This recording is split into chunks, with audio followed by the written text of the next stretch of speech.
1998년 4월 56일에 56세 나이로 목사님이 말기암 환자 판정을 받게 되신 목사님이 계셨어요.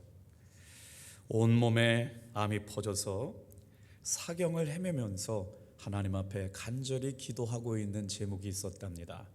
그 제목은 하나님, 제 나이가 56살인데 한 번만 기회를 더 주세요.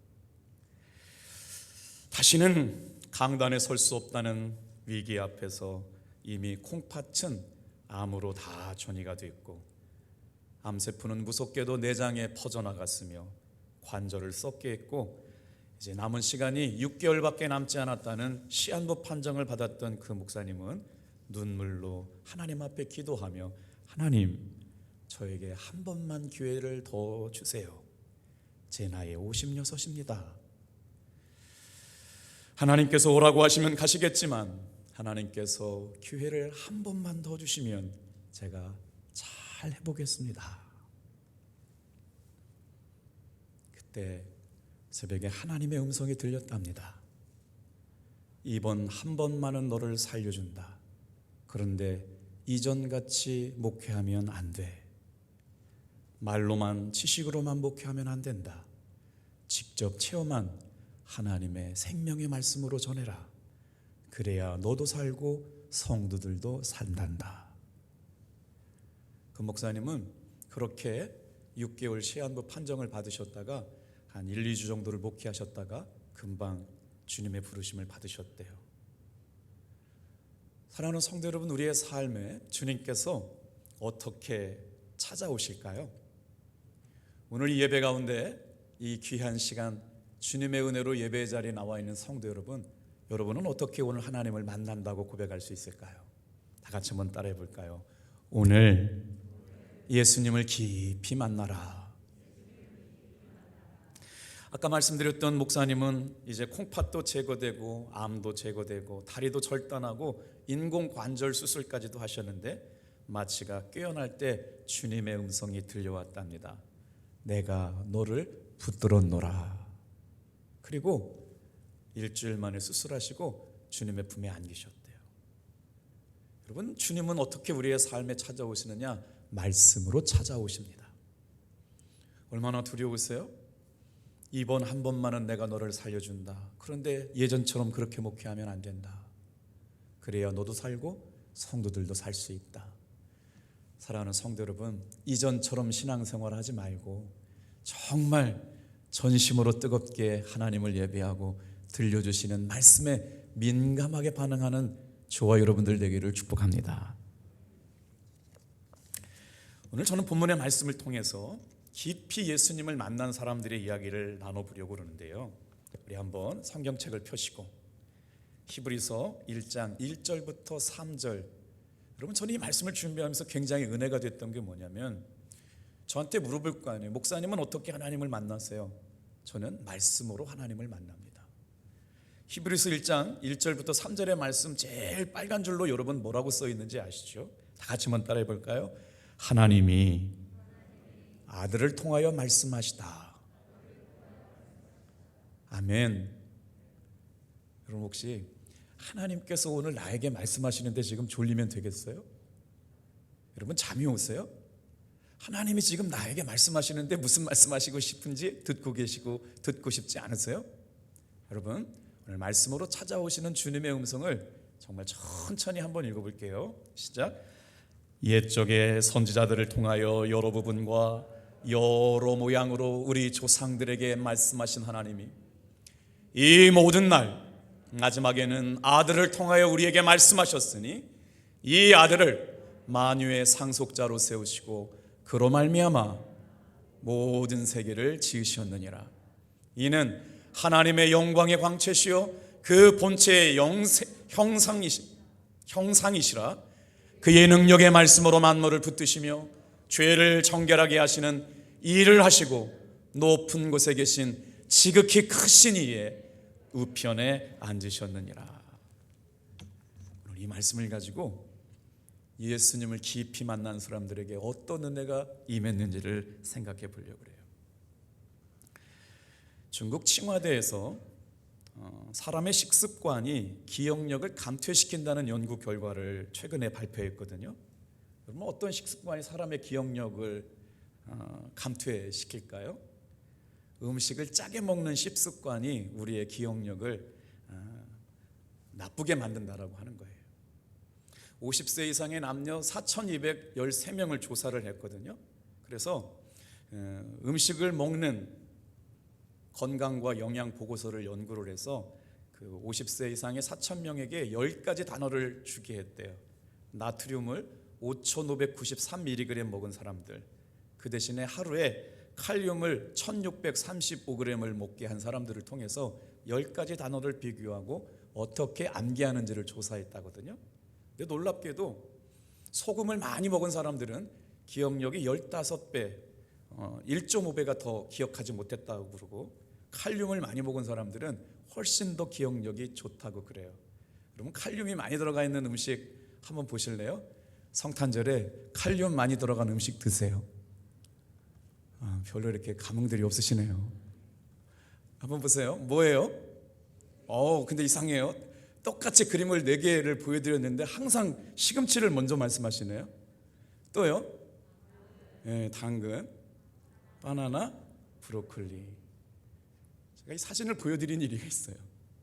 당근을 먹고 시금치도 먹고 브로콜리도 먹고 바나나를 먹으면 기억력이 좋아질 수 있대요. 많이 드시길 바랍니다.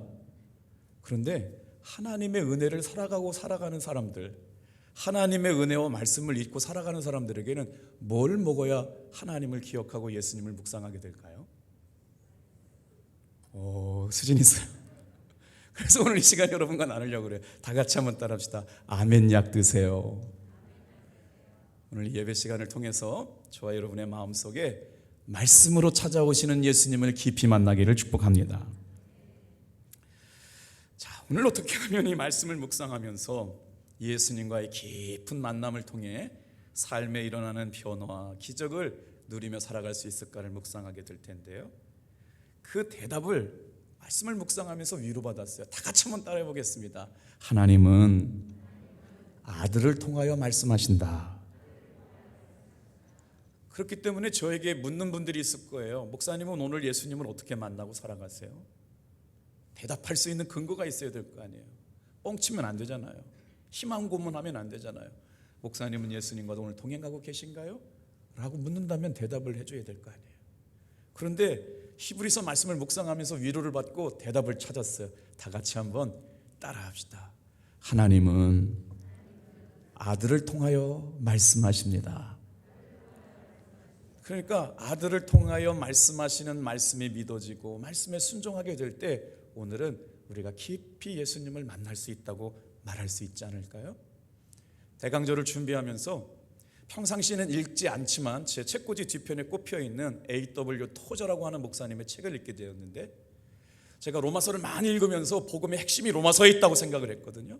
그런데 히브리서 말씀을 통해서 예수님에 대해서 이렇게 구체적이고 자세하게 복음을 심어놓은 말씀이 없어서 한 달 동안 히브리서 말씀을 통해 예수님을 묵상해 보려고 그럽니다.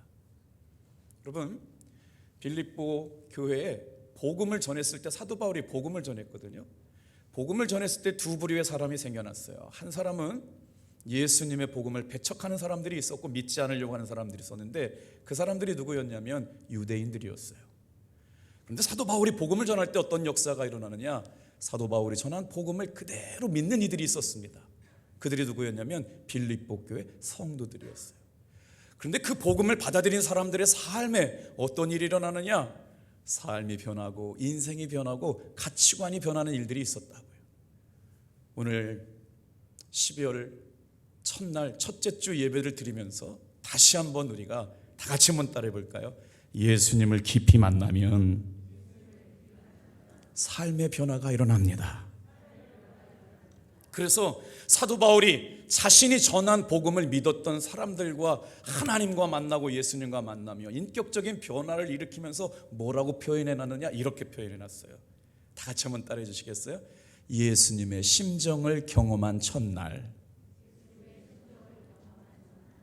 오늘 이 시간에 예배를 드리는 중에 어떤 분은 말입니다, 예수님의 심정을 경험한 첫날이 될지도 몰라요. 오늘 예배 시간에 똑같은 예배를 드렸지만, 말씀을 들었지만 유대인들은 예수님을 전하는 복음을 배척했어요. 그런데 빌립보 교회에 살고 있었던 사람들은 그들은 복음으로 받아들였습니다. 그리고 나서 말하는 거예요. 내가 예수님의 심장을 알았다. 내가 예수의 심정을 경험한 첫날이다. 여기서 예수의 심장이라는 단어가 스플랑크노운이라고 하는 단어예요. 교회를 오랫동안 다닌 것도 중요하지만 말씀으로 예수님을 인격적으로 만난 사람들에게 다시 한번 따라해 볼까요? 예수의 심정을 경험한 첫날, 예수의 심정을 경험한 첫날이라고 마치 생명의 기운이 펄떡펄떡 살아있는 것처럼 복음의 야성과 생명력을 가지고 살게 되었다는 고백이었습니다. 오늘 왜 예수님을 만나는 일이 우리의 인생 가운데 이렇게 중요할까요? 우리 영혼의 갈증을 풀어줄 수 있는 유일한 방법은 예수님을 만나야 되기 때문인 줄로 믿습니다. 그래서 오늘 본문 말씀으로 들어가 볼게요. 다 같이 한번 따라 할까요? 예수님은 우리에게 말씀으로 찾아오십니다. 성경을 묵상하다가 놀라운 성경의 배열을 발견하게 되었어요. 1절, 2절, 3절을 읽다가 그냥 쓱 하고 지나가게 될 텐데 주님께서 성경을 보는 오늘 본문의 말씀에 놀라운 비밀을 알게 하셨거든요. 하나님께서 옛적에는 누구를 통해서 말씀하셨느냐? 다 같이 한번 따라해 볼게요. 옛적에는 선지자들을 통하여 말씀하셨어요. 그렇죠? In the past through the prophet. 예전에는 하나님께서 어떻게 말씀하셨느냐? 선지자들을 통해서 하나님의 말씀을 들려주시고 하나님을 만나게 하셨단 말이거든요. 그런데 왜 우리가 오늘 이 시간에 예배를 드리고 하나님께 집중해야 되느냐? 여러분, 히브리서 기자가 이렇게 말합니다. 2절 좀 볼까요? 시작. 이 모든 날 마지막에는 아들을 통하여 말씀하시는 거예요. 똑같은 예배를 드리며 어떤 사람들은 그 복음을 배척하고 싫어하고 미워하는 사람들이 있었습니다. 그런데 어떤 사람들은 그 복음의 말씀을 듣고 믿고 살아계신 하나님을 경험할 뿐만 아니라 하나님의 살아계심을 체험할 뿐만 아니라 생생한 은혜 가운데 있었음을 여러분 기억하시길 바랍니다. 영어를 한번 보여주실까요? But in this last day by his son이래요. 마지막 날에는 누굴 통하여 말씀하시느냐? 그의 아들을 통하여 말씀하시는 거예요. 왜 우리가 예수님을 깊이 만나야 할까요?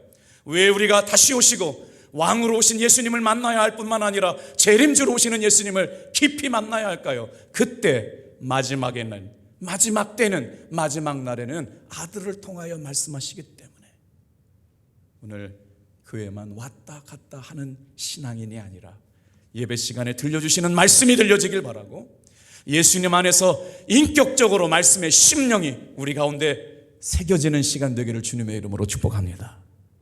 다시 한번 따라해 볼까요? 이 모든 마지막 날에는 아들을 통하여 말씀하시니라. 여러분, 히브리서는 누가 썼을까요? 히브리서를 쓴 사람이 누굴까요? 성경을 40번씩이나 통독하신 분들이 히브리서를 누가 썼는지 모르고 성경을 읽으셨어요? 여러분, 신약 성경 안에서 저자가 분명하지 않은 성경이 히브리서입니다. 그런데요, 히브리서는 누구를 위하여 썼을까요? 대답들 못하시네요. 히브리서의 저자가 누구인 것이 어려운 것처럼 수신자가 누구인지 모르는 사람들에게 히브리서가 써졌습니다. 그래서 처음에 성경을 정경이라고 그러거든요. 캐논이라고 그래요. 갈대라고 그래요. 하나님의 말씀으로 우리의 영혼을 측량하는 겁니다. 구원에 이를 수 있는 사람이 누구냐? 구원에서 탈락할 수 있는 사람이 누구냐? 하나님의 진리의 말씀은 마치 영혼을 측량하는 잣대와 같아서 그 말씀의 기준에 합당한 삶을 살아가는 사람들에게는 영원한 생명을 주시고 그 영혼의 기준에 합당하지 못한 사람들에게는 영원한 형벌과 저주, 불신앙의 삶을 가지고 기준이 바로 변하지 않는 하나님의 진리의 말씀 캐논이라고 그러는데 히브리서는 저자가 누군지 수신자가 누군지 분명하지 않아서 정경에서 빼자고 하는 논란들이 있었다는 거예요. 그런데도 왜 히브리서가 성경에 들어왔느냐? 히브리서가 전하는 복음의 메시지 때문에 그래요. 놀랍게도 히브리서를 읽어봐야만 알 수 있는데 유대교인들이었던 히브리인들이 예수님을 만납니다. 마치 사도 바울이 빌립보 교회 성도들에게 복음을 전했더니 유대인들은 배척했지만 그 어떤 사람들 가운데는 예수님을 구주로 영접하고 예수님을 만나는 사건이 일어납니다. 오늘 저와 여러분의 삶에 진정한 피오나 정말 교회다운 교회, 진짜 그리스도다운 예수 믿는 사람들은 언제 나타나느냐? 말씀으로 인격적으로 예수님을 만난 사람들을 통해서, 많은 무리가 아니라 다 같이 한번 따라해 볼까요? 영적 소수를 통해서 오늘도 일하신다. 그런데 문제가 생겼어요. 예수님을 믿으면 모든 게 다 잘 될 줄 알았는데 기가 막히고 어려운 문제 앞에 직면하게 된 히브리 성도들을 만나게 된 것이죠. 예수를 믿었다는 이유로 그들은 재산을 잃게 되었습니다. 자유를 잃게 되었습니다. 생명을 잃게 되었어요. 동족에게 핍박을 받게 되었고 율법을 범한 범법자라고 하는 핍박자가 되어가지고 재산을 압수당하고 부정한 사람들로 취급받는 놀라운 일들로 인해서 그들이 그렇게 중요하게 여겼던 성전의 마음에 들어가서 예배도 가지 못하고 성전에서 쫓겨남을 당합니다. 이유는 한 가지예요. 예수를 믿었다는 이유 때문입니다. 그런데 그때 이스라엘을 정복하고 있었던 로마 당국에 의한 박해는 더 컸습니다. 죽음의 공포를 이기지 못하고 이제는 예수 믿는 것을 포기해야 될지도 몰라요. 그러다 보니까 성도들 가운데 교회를 떠나고 배교하고 싶고 예수 믿는 것을 포기하려고 하는 사람들이 생겨나고 있었을 그때 히브리서가 기록됩니다. 자, 여러분, 히브리서를 기록하고 있었던 당시에 히브리서를 받게 되는 수신자들이 여러분 어떤 위협과 고난에 있었냐면, 예수를 믿지 않으면 옛날의 모든 기회와 권리를 회복시켜 준다는 거예요. 그런데 예수를 믿는다라고 하는 이유 때문에 지금까지 누려왔던 모든 걸 박탈시킵니다. 조건이 하나 있어요. 예수를 믿지 않겠다고 얘기하면 예전에 누렸던 모든 기회를 회복시켜 주는 거죠. 그러니 예수를 믿는다라고 하면 생명의 위협이 있습니다. 예수를 믿는다고 이야기하면 죽음의 공포가 있습니다. 예수를 믿는다라고 그러면 삶의 자유가 제한받아요. 그러니 끝까지 예수 믿을 사람들이 몇 명이나 남을까요? 그래서 히브리서 기자는 다시 한번 복음을 전할 기회를 만나게 된 거죠. 다 같이 한번 따라해 볼까요? 다시 예수를 깊이 만나자. 공개적으로 예수님을 부인하기만 하면 나는 예수님과 상관없는 사람입니다, 나는 전혀 예수와 상관없는 사람이라고만 얘기하면 지금까지 누려왔던 모든 것을 회복될 수 있지만, 과연 예수님을 깊이 만났던 사람들은 뭐라고 얘기했을까요?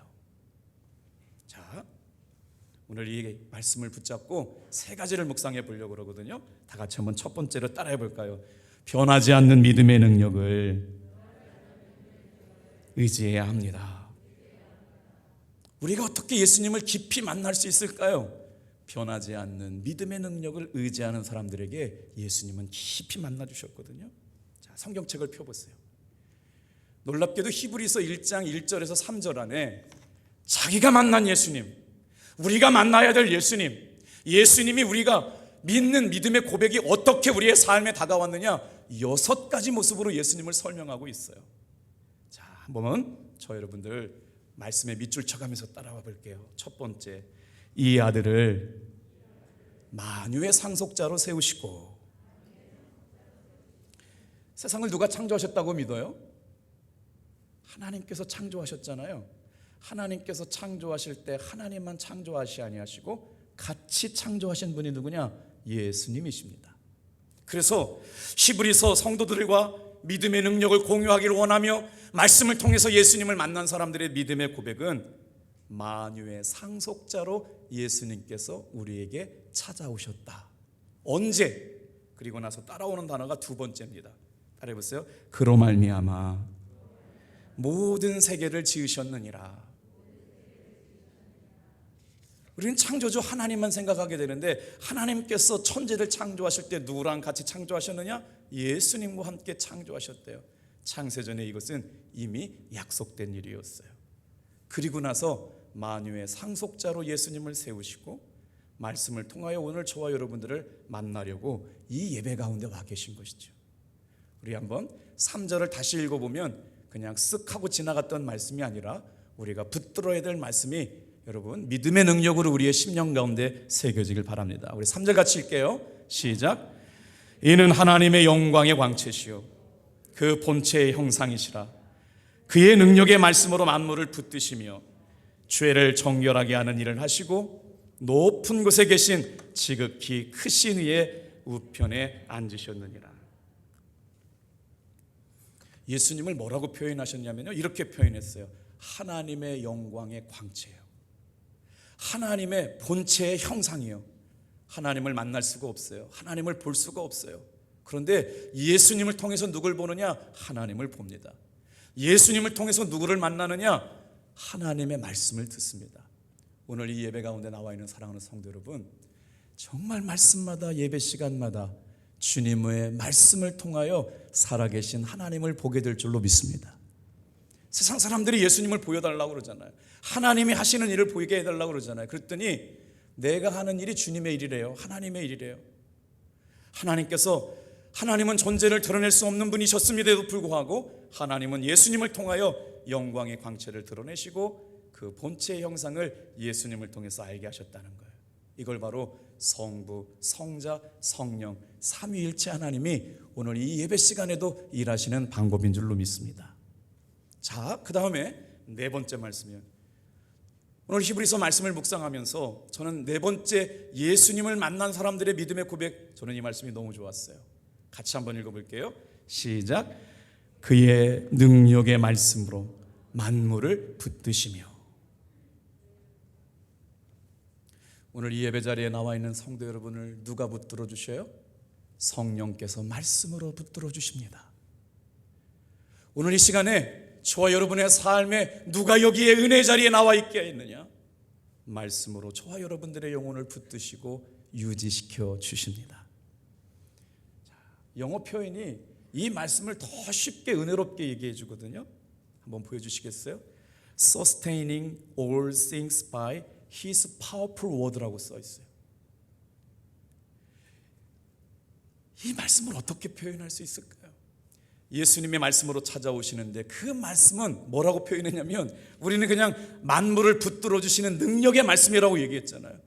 파워풀한 말씀이요, 생명력 있는 말씀이요, 우리의 삶을 붙들어 주시기 위하여 부족함이 하나도 없는 은혜와 능력의 말씀으로 저와 여러분들을 이 은혜의 자리에 붙드시고 유지시켜 주시려고 말씀으로 찾아오시는 줄로 믿습니다. 서스테이닝이라고 하는 게 내 삶을 유지시켜 주신다고요. 그 자리에 있게 해주시는 거예요. 근데 모든 일 안에서 하나님이 예수님을 통하여 말씀하시는, 다 같이 한번 따라합시다. 능력의 말씀으로 붙드시며. 오늘 하나님의 은혜와 사랑 가운데 살아가기를 원하는 성도 여러분, 능력의 말씀에 붙들린 사람만이 유지시켜 주시는 은혜를 경험할 수 있어요. 붙들어 주시는 은혜를 경험할 수가 있어요. 나를 살리시는 생명과 능력의 말씀이 저와 여러분을, 영혼을 새롭게 할 줄로 믿습니다. 너무 멋지지 않아요? 아, 그렇구나. 예수 믿는 사람들에게 예수님은 우리의 말씀을 통해 새롭게 하시고 능력 있는 말씀, 권능의 말씀으로 우리의 영혼을 새롭게 하시는데 어때요? 파워풀한 능력의 말씀이요.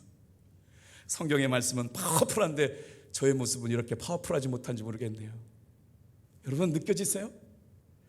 하나님의 은혜의 말씀이 선포되는 이 귀한 시간, 나를 은혜 앞에 붙들어 매게 하시고 은혜 아래 유지시켜 주시고 은혜 아래 머물러 주게 하시는 은혜와 사랑이 저와 여러분의 마음속에 충만하게 임하기를 축복합니다. 세상을 지으시고 다스리시고 유지하시고 마지막에는 심판하시는 하나님의 은혜의 말씀. 다섯 번째, 히브리 사람들은 예수님을 깊이 만나고 뭐라고 고백했을까요? 다 같이 한번 따라해 볼까요? 죄를 성결하게 하시는 일을 하시고. 자, 우리가 예수를 믿는다고 하면서도 무엇을 믿는지 모를 때가 많아요. 그런데 히브리서의 복음은 뭐라고 말씀하고 있어요? 상속자로 오셨대요. 창조주로 오셨대요.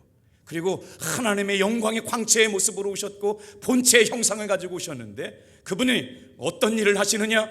능력의 말씀으로 만물을 붙들어 주신다는 거예요.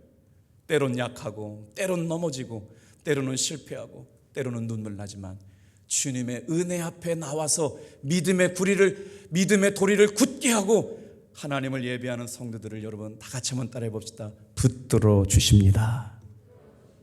근데 예수님께서 하시는 일이 다섯 번째 뭐래요? 죄를 정결하게 하신다는 거예요. 왜 우리가 예수님을 만나야 할까요? 왜 우리가 예수님을 깊이 뜨겁게 고백하며 사랑하고 기다려야 할까요? 죄를 정결하게 하시는 일을 하시고. 오늘 새벽기도 하는데 우리가 아래층에서 이제 공사 때문에 새벽기도를 드렸거든요. 똑같은 새벽기도 시간이었어요. 그런데 평상시와 다르게 십자가가 깊이 제 마음속에 묵상되더라고요. 십자가 그 위에 나 죽었네. 그 사랑 내게서 나는 죽고 내 안에 계시는 십자가가요. 오늘 우리가 예수를 믿는다고 그럴 때 진짜와 가짜가 언제 드러날까요? 예배를 통해서 하나님은 말씀으로 아들을 통하여 말씀하시면서 우리의 심령을 살리시고 유지시켜 주시고 변화시켜 주신다는데 저와 여러분은 언제 그 생명력 넘치는 말씀을 만나게 될까요?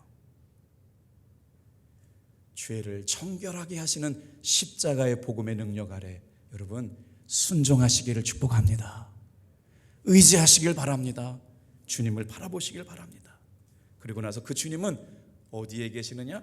높은 곳에 지극히 크신 이의 우편에 앉으셨다는 거예요. 이 표현이 그냥 한 구절로 표현되니까 잘 감동이 안 오잖아요. 예수님의 제자들 가운데 딱 한 사람만 순교하지 않고 끝까지 예수님의 제자들과 예수님의 사역을 기록한 제자가 있어요. 누구냐면 사도 요한이거든요. 반모섬에서 복음을 전하다가 유배당해가지고 천국과 천상의 이야기를 기록해놓은 요한계시록의 저자 사도 요한이 여러분 이 본문의 말씀 지금 어떻게 말씀하셨어요? 높은 곳에 계신 지극히 크신 이의 우편에 앉아 계신 예수님을 요한계시록 7장 9절과 10절에 이렇게 표현하고 있다고요. 같이 한번 우리가 주일날 예배를 드릴 때마다 어떤 마음 가지고 하나님 앞에 예배를 드려야 될지 말씀을 같이 한번 읽어볼게요. 시작. 이 일 후에 내가 보니 각 나라와 족속과 백성과 방언에서 아무도 셀 수 없는 큰 무리가 나와 흰 옷을 입고 손에 종려 가지를 들고 보좌 앞과 어린 양 앞에 서서 10절도 같이 한번 읽어볼게요. 네, 시작. 큰 소리로 외쳐 이르되 구원하심이 보좌에 앉으신 우리 하나님과 어린 양께 있도다 하니. 아마 이 말씀을 직접 들었다면 우리의 목소리는 이와 같지 않았을 것 같아요. 구원하심이 보좌 앞에 계신 우리 하나님과 어린 양께 있도다고 엎드려 경배하며 감람나무 가지를 꺾어서 찬양하며 춤을 추며 이렇게 외치지 않았을까요? 구원하심이 우리 하나님과 어린 양께 있도다 엎드려 경배하자. 예수님을 만나고 천상이 열리고 하늘의 예배가 경험된 사람들은 왕이신 예수님께 엎드려 경배하면서 구원하심이 우리 하나님과 어린 양께 있도다 찬양하고 엎드려 경배하는 마음으로 예수님을 예배하지 않았을까요? 자, 그렇기에 예수님을 깊이 만나고 살아가는 사람들은 어떤 믿음의 고백을 가지고 살아가야 되느냐? 두 번째 한번 따라해 보겠습니다. 주님을 바라보는 소망의 능력을 붙들어야 합니다. 여러분, 예수님이 지금 어디서 말씀하세요? 주님이 어디 계세요? 사도 요한은 예수님을 보고 천국에서 드려지는 예배를 본 다음에 요한계시록 7장 10절에 이렇게 말씀하셨어요. 아까보다는 조금 더 크게 목소리에 믿음을 고백을 담아 고백해 볼까요? 시작. 큰 소리로 외쳐 이르되 구원하심이 보좌에 앉으신 우리 하나님과 어린 양께 있도다. 1부 예배를 드릴 때와 2부 예배를 드릴 때가 달라요. 그런데 원근은 똑같음에도 불구하고 이 말씀이 제대로 심령 가운데 심겨질 때가 있고 오늘처럼 이렇게 튕겨져 나오는 느낌을 받을 때가 있어요. 하나님의 말씀을 제대로 증거하고 싶은데 증거하지 못하는 저의 연약함과 부끄러움이 있어요. 그런데 본심은 뭐냐? 어떻게 표현할 수가 없어요. 그런데 하나님께서 뭐라고 맞췄냐? 큰 소리로 외쳐 이르되 구원하심이 보좌에 앉으신 우리 하나님과 어린 양께 있도다. 그냥 말씀으로 들리는 게 아니고 말이에요. 사도 요한은 지금 이것이 영의 안이 열렸어요. 영안이 열려져 가지고 하늘로부터 드려지는 예배를 선포하고 있는 겁니다. 얼마나 멋질까요? 구원하심이 하나님과 어린 양께 있도다. 큰 소리로 외쳐 이르지 않을 수가 없어요. 구원하심이 보좌에 앉으신 우리 하나님과 어린 양께 있도다. 찬양하고 엎드려 경배하는 모습들이에요. 오늘 저 여러분들의 삶에 이런 예수님이 깊이 경험되어지기를 사모하시는 분만 크게 아멘합시다. 할렐루야, 할렐루야. 로마서를 읽고 인생이 바뀐 사람들이 많이 있습니다. 제가 알고 있는 이선희 교수님도 로마서 말씀을 읽고 인생이 바뀌었고요. 감리교단을 만들었던 존 웨슬리 목사님도 로마서를 읽다가 로마서 서문을 읽고 회심이라고 하는 굉장히 큰 은혜를 통해서 감리교단이 만들어지게 됐죠. 그래서 로마서를 읽으면서 인생이 바뀐 사람의 원류를 찾아가면 누구냐? 참회록이라고 하는 책을 쓴 토마스 아켐피스라고 하는 사람이 이런 고백을 했어요. 읽어드려 볼게요. 예수님과의 깊은 만남과 사귐을 통해서 이런 고백을 했대요.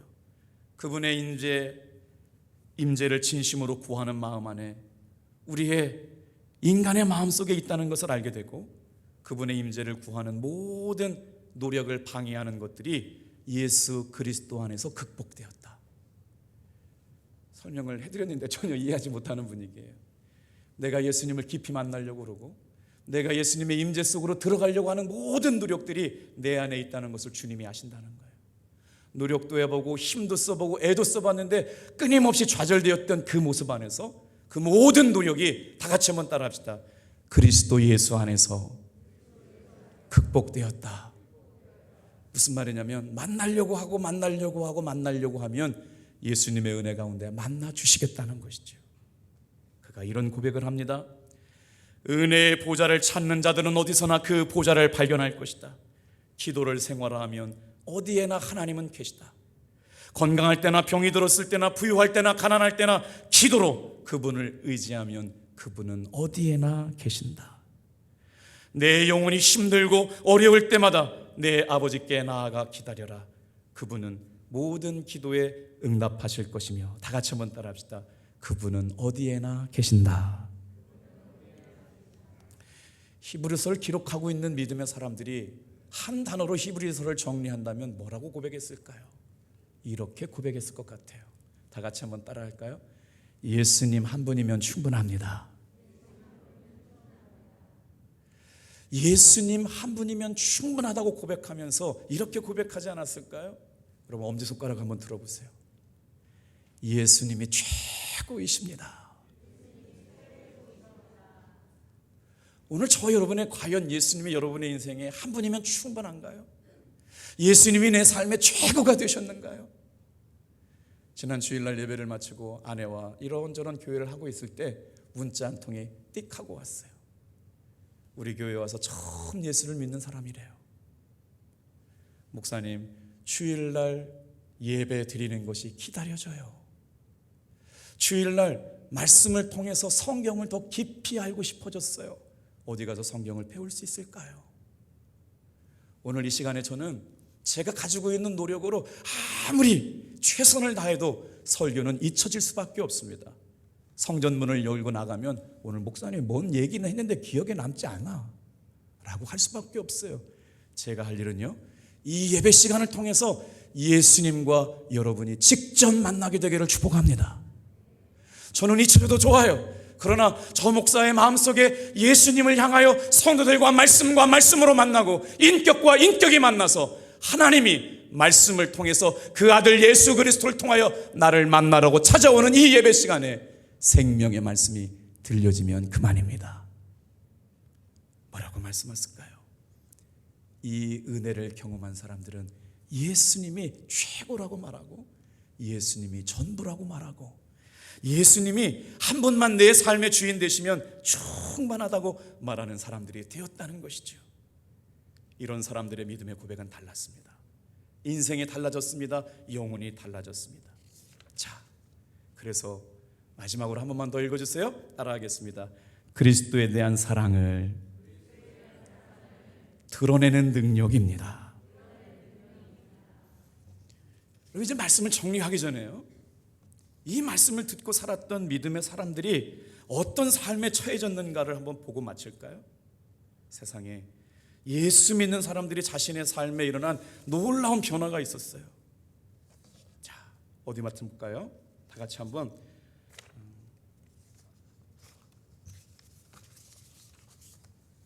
3절 같이 한번 보겠어요. 다 같이 한번 읽어보겠어요. 시작. 이는 하나님의 영광의 광채시요 그 본체의 형상이시라. 그의 능력 말씀으로 만물을 붙드시며 죄를 정결하게 하시는 일을 하시고 높은 곳에 계신 지극히 크신 이의 우편에 앉으셨느니라.